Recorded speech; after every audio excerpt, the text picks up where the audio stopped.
This movie is an achievement. It would feel like I'm saying the obvious if I said that the MCU was this generation's Star Wars, but at the same time, it would also be not giving the MCU enough credit. 22 movies over 11 years, and for the most part, they are all good to great, with only a couple of duds, and even the duds aren't on the same level as duds from other franchises. Thor: The Dark World is a far more competently made movie than The Amazing Spider-Man 2, Green Lantern, or any of the Star Wars prequels. I don't like sand.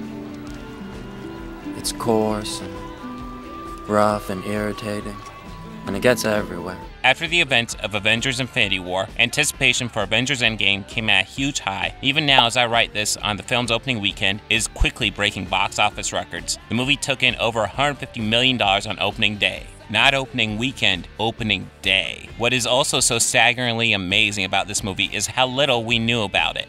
The promotional footage was fantastic, also extraordinarily limited. The trailers are packed with clips from past movies. There have been leaks, but in standard Marvel style, we got real leaks and fake leaks, meaning about half the rumors you heard are true, which means you really don't know anything about this movie going in. I'll not spoil anything until I reach my spoilers section, and this spoiler-free section is extremely limited. But let's just say, if you have any interest in this movie, I thoroughly recommend you go and watch it, and return here for the rest of my video, which will be diving into spoilers. But since the filmmakers have gone to great efforts to hide as much as possible of this movie, I feel it is only responsible to do the same. An amazing amount of work went into this movie to craft not just an engaging story with a huge cast where the main players all get distinct moments to shine and nothing feels unnecessarily crammed. The movie has an extraordinary amount of fan service, but it all feels earned and deserved. If you're one of the 5 people who hasn't seen this movie yet, go watch it. Now let's talk story and dive into spoilers. Time travel plays a major role here, and there is one rule drilled into us: you cannot change the past.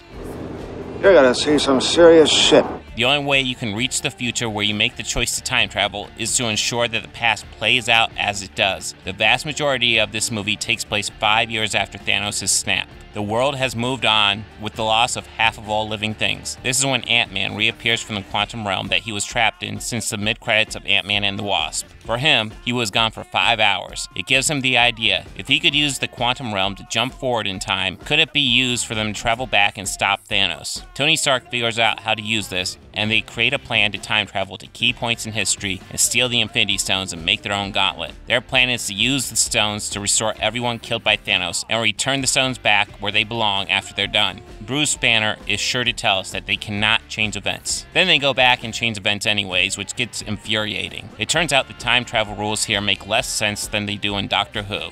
People assume that time is a strict progression of cause to effect, but actually, from a non-linear, non-subjective viewpoint, it's more like a big ball of wibbly-wobbly, timey-wimey. They actually mess up getting the Tesseract at the end of the original Avengers movie, and Loki from that time period grabs it and teleports away. I imagine he went to his Disney Plus TV series. But the characters seem unconcerned about this and just travel back to the 70s and grab the Tesseract there. No one seems to care that Loki is running around with an Infinity Stone. The movie never brings it up once he leaves. We also have the issue of Nebula killing her younger self. From a thematic standpoint, I love this. She is killing the person she used to be, saying she will never be that person again. Thematically, it works. From a raw story point of view, future Nebula should no longer exist. She's not the only character like this. The Avengers must contend with past Thanos, and they kill him, except that doesn't undo the events of Avengers Infinity War. The movie tries to explain this by saying they are creating alternate timelines. Except, if that's the case, why would returning the Infinity Stones when they are done matter? Wibbly-wobbly, timey-wimey. The movie hits the snag of so many time travel stories, except it fails to embrace any of these inconsistencies and a rarity. But if you feel bad and you're my past self, shouldn't I feel bad too? I hate temporal mechanics. Typically, the MCU is self-aware enough to make fun of its own wackiness. Because the city is flying. Okay, look, the city is flying. We're fighting an army of robots. And I have a bow and arrow.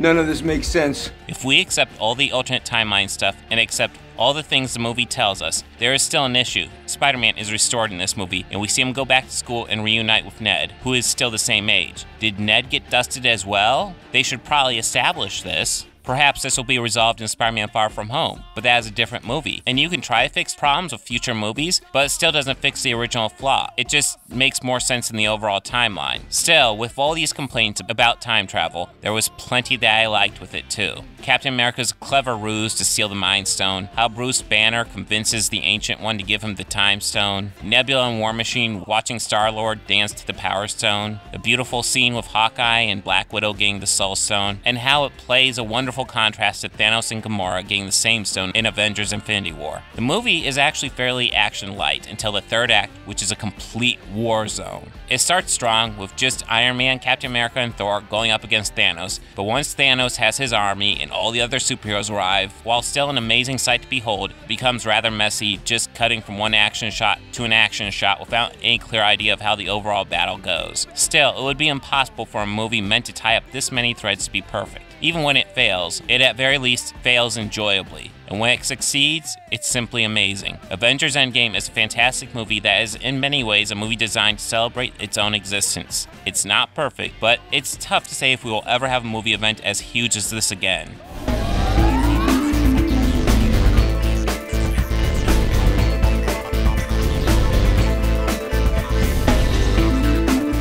Hey, if you like this video, please make sure to hit that like button and go ahead and subscribe. That helps me out a lot. And if you really love this video, consider visiting my Patreon page.